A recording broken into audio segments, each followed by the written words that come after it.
Hey guys, welcome back to the shop.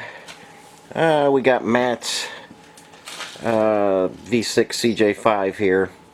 This is not this is a different mat than the regular mat that's around here. This is a 68, I think, or something. We've been working on this one on and off for a while. I finally got the body off it. There's the dash in there. Still got to grind that. Had to do a few things to it. Maybe you can see up there. I had to weld in the Jeep stamps off the original body. But the weather's finally with us, and time to start sandblasting things. And I'm not doing a mechanical restoration on this one. The engine, I'm told, runs good. Transmission is good. I did drain all the lube out. It does need emergency brake shoes. You see I put a new seal in there. It was leaking. We've got some new pinion seals in there. Brakes and knuckle bearings and all the tie rod ends and things like that have been gone through. New tires, painted the rims. So I still got to put an exhaust on it, and probably do some stainless on that, and run the brake lines and master cylinder. But I've got all his parts, fenders, hood, a bunch of stuff in the truck. We'll take that back out to the sandblast area today. And when I finally get some grinding done on the tub, on some things, you know, we had to put the fuel neck in there and things like that. So it needs a little bit of grinding, and then we'll get that out and we'll start sandblasting that. Hopefully the weather will hold out. But it's coming along. I'll strip the exhaust out of here and the brake lines and the master cylinder, and then we'll take this in the paint booth and give its final paint of black on the chassis, and then start laying in the exhaust. And normally, in most normal shops, you know, if I had some help, I'd be painting, and then we'd have the B crew, if you will, fixing up the chassis, and then when I was done with the body, they'd be done with the chassis, and everything would come together. But since there's not many folks that want to do this kind of work, I'm the painter and the mechanical guy and the brake guy and the exhaust guy. So we're getting there, Matt. Just hang in there. I'm going to I know you want to see the paint work happen, and I will video that for you. But we're gaining on it, and sandblasting coming soon. Get all this terrible black junk off the body. You've seen my video where I showed you it peeling off here. Well, we'll get every bit of it off before we lay down some epoxy primer. So that's what's happening on that project, and we're going to jump around today and talk about a few other things, but that's the update on Matt's CJ5. Okay, the good news is things are starting to roll in. This is Joey's crank, and you know we always do the seal area. That gets welded and ground to a specific size so that the best gasket seals work. So this was his original crank, and it had not been turned. It was pretty messed up. It was really scored up, but we were able to clean this up. 10 on the mains, 10 on the rods, so this is a very good crank. I did source him a new old stock camshaft, which needs to be cleaned. Box it came in. And after almost 6 months, I've got Hal's overdrive and shifter kit in. Anybody's waiting on overdrives, you know how long they're taking. People are having a hard time getting components to get these finished up. So good news is things are coming in, and I wanted to tell you guys that I am now a stocking distributor of Silv-o-lite pistons, and you can see here I've got standard 10s, 20s, 30s, 40s, 60s, and 80 over in stock. It's been a while. Sealed Power is kind of dropping out of the business and not Other companies aren't selling pistons anymore. Silv-o-lite, super high quality piston, they're still making them, and I am now able to be a distributor, and if anybody needs Silv-o-lite pistons, I do have them in stock and plan on keeping them in stock. And a lot of guys ask me if I put engine kits together with everything, you know, pistons, rings, rods, mains, cam bearing, you know, complete kits. And I don't do that right now. And if you can find them, I've looked at a few of them. I'm not happy with the components that other people are putting in a kit. But I am trying to bring individual high quality parts to you if you're doing your own engine. And that starts with a good Silv-o-lite piston. You can do your research on that if you don't believe me, but they are probably the best pistons out there right now, and they're in stock. So we're creeping up with engine kits. Like I say, just need some time to get a lot of good sources that I can count on, and I know that when I need stuff, it'll be there. But like I say, any engine related questions, just put a comment below and I'll see if I can help you out. And we'll keep moving on and show you where we're at on some other things. Okay guys, here's Joey's engine again with the relieved block. And I've taken a lot of heat for this, a lot of questions, most of them unkind, telling me this won't do anything, and people don't understand why I did this, and you know, they can rebuild engines in their sleep better than I can. So taking a lot of shit on this one. Engine building, sadly,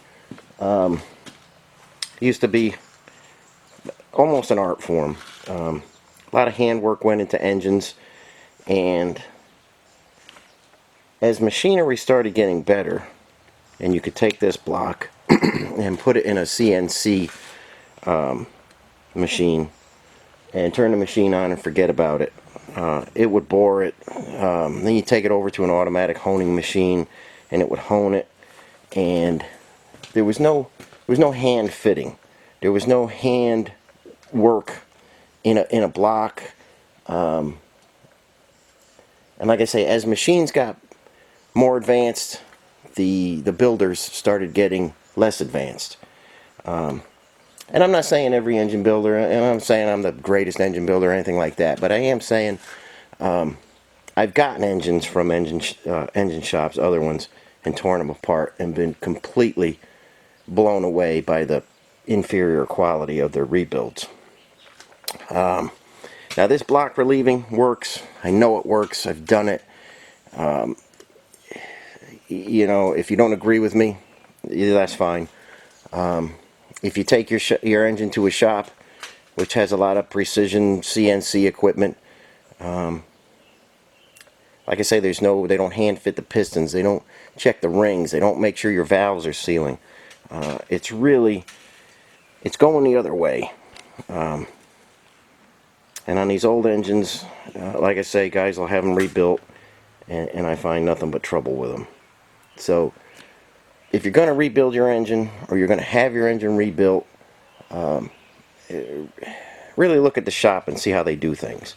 If they don't do a lot of hand work and hand fitting, and actually, you know, put their hands on the block and vacuum valves down and make sure they're sealing, and hand fit the pistons and get the best possible fit they can, you know, you want to reconsider that. What you're paying for in a lot of those shops is their equipment. You're not paying for any precision, hand work or anything. So, you know, just be careful with that stuff. Like I say, I do get engines in here all the time, and they're a mess. Now here's a MB block that I am every now and again getting some time to work on. It's decked. I've got to put valve guides in it, and this one needs sleeves. And then this block will be for sale. This is a very good block, and I'm getting it prepped up. I'm putting sleeves in it. I'm going to bore it and fit standard pistons in there, so it'll come with pistons, It'll come with valve guides, valves. Everything will be numbered for you when you get it. And if anybody needs a good MB block, this one will be available. I can't say when because I'm not getting much time to work on this one, but it is a crack-free, very good MB block. Okay guys, here we are out in what's going to be the engine rebuild shop. And I had originally put millings, ground up road millings in here because I wasn't sure what I was going to do with this space, but I'm pulling 4 inches of millings out. There's our grade right at the bottom of that 2x6. So we've got 4 inches of millings out. My buddy Bob's been helping me with his quad with a little plow on it to get out under this low area here. And I've got one high spot over here to take down, but otherwise I'm ready to start laying some wire in here, form it up on each door opening. There'll be a door on each side here, and get some forms in place. And hopefully everybody's crazy busy around here lately, but hopefully I get a concrete crew in here and they can do this for me. I've poured a lot of concrete, but I just don't want to do this big area. And it'd be helpful if I can get a crew in here. And we'll see how that goes.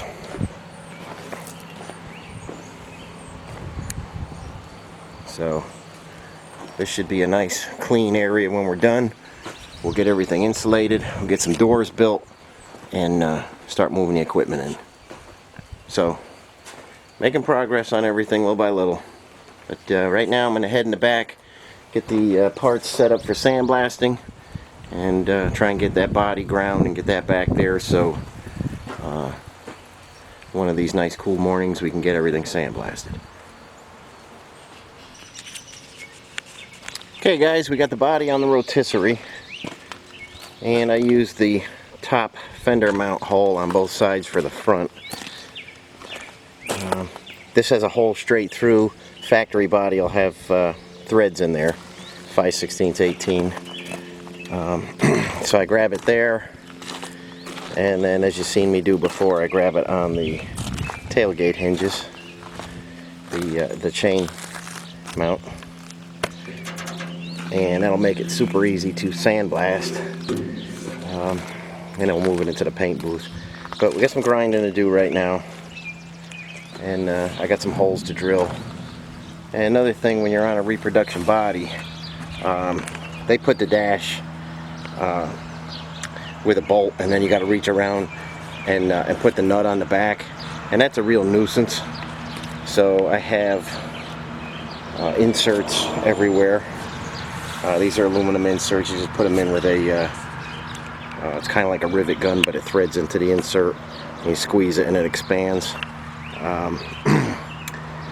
If you don't want to struggle on your final assembly, these are absolutely worth it for your dash. So we got to pop a few holes for the body mounts.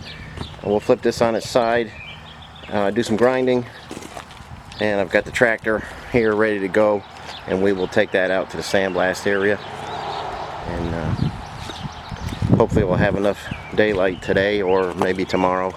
We'll get this blasted and in the booth.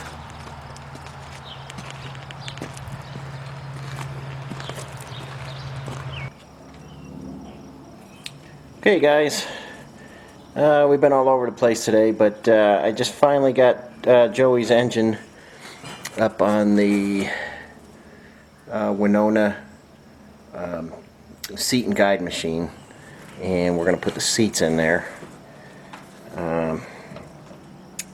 I will have the seats later on this afternoon or tomorrow. We're getting some hardened exhaust seats, and we'll cut them in, and I will show you cutting them in.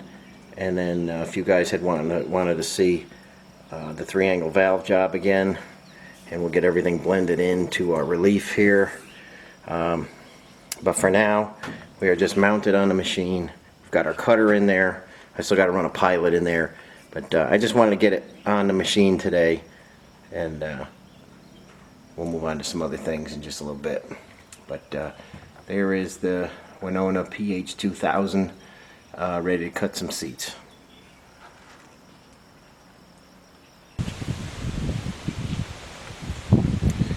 Okay guys, I got everything out by the sandblast area. Got some of Matt's parts. Got a little bit of Joey's engine there. A lot of this stuff needs to be sandblasted. We've got the hitch from the J20. I'm going to sandblast that so we can lay some 7018 beads in there. And we've got Matt's tub all ground. Everything is ready to go. Just needs a good sandblasting before we can start priming it.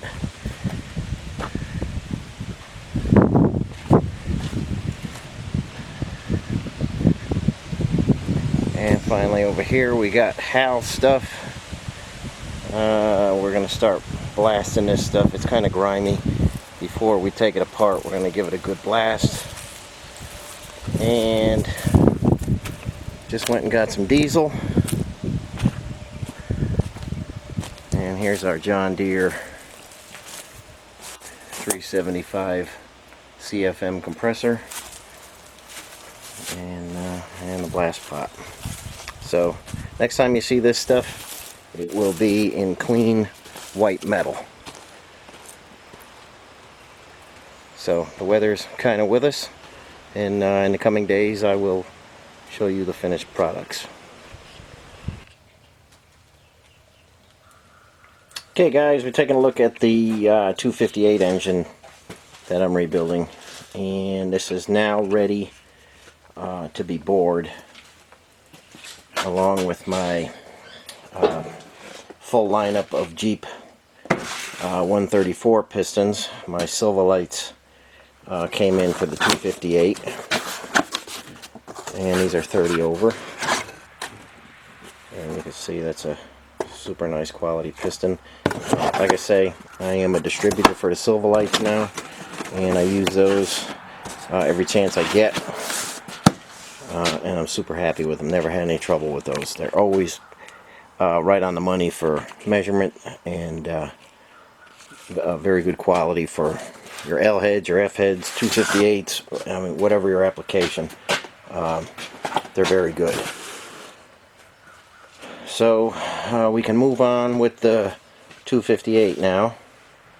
And anybody out there has an old 360 of a Wagoneer, J-Truck, Cherokee, anything like that, I'm looking for a 360 to throw on a stand and rebuild. When I started the 258 stuff, a lot of guys wanted me to do an AMC 360. I don't have any cores right now. If anybody's sitting on anything like that, please contact me. Put a comment below or contact me directly. Let me know what you got. It's been a long time since I had a 401, but I sure would like to do a 401 build. I know they're getting tough to find, but if anybody's got anything like that, 304, 360, be happy to buy it from you. Just let me know what you got. But we'll be boring this one as time allows, and fitting the 30 over pistons. And we're going to do some head work. We're going to put some Chevy swirl valves in the head, and some springs and guides and stuff, but that's a little bit down the road. We'll get the lower end rebuilt, and we'll move on to the head after that. So I know I've been all over the place today, but just bringing you guys up to date on projects. Everybody's wondering how their project's going. I hope I answered some questions for projects I'm working on, and want to show you guys what's happening around the shop. And thanks for watching as always, and feel free to like, subscribe, tell a friend, get the videos out there, and we'll catch you on the next one.